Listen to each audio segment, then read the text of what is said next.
NCP ও জামায়াত ইসলামী সহ কয়েকটি রাজনৈতিক দল নির্বাচন বানচালের ষড়যন্ত্র করছে বলে মন্তব্য করেছেন বিএনপি নেতা সাইফুল আলম নীরব।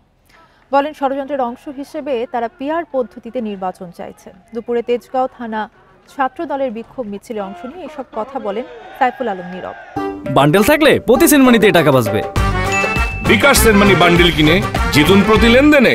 বলেন, ফ্যাসিস্ট শেখ হাসিনাকে দেশ থেকে উৎখাত করা হয়েছে, ষড়যন্ত্রকারীদেরও উৎখাত করা হবে। এ সময় তিনি সাবেক স্বরাষ্ট্রমন্ত্রী আসাদুজ্জামান কামাল সহ আওয়ামী সন্ত্রাসীদের শিগগিরই গ্রেফতারের দাবি জানান। বলেন, যারা নির্বাচনে পরাজয়ের ভয় করে তারাই নির্বাচন বানচালের ষড়যন্ত্রে লিপ্ত। তারা আজকে পিআর পদ্ধতিতে নির্বাচন চাচ্ছেন, অর্থাৎ নির্বাচন যেন না হয় এই জন্য তারা চক্রান্ত করছেন, ষড়যন্ত্র করছেন। তারা আজকে বাংলাদেশকে নিয়ে বিভিন্ন ভাবে আজকে চক্রান্ত হচ্ছে, ষড়যন্ত্র হচ্ছে।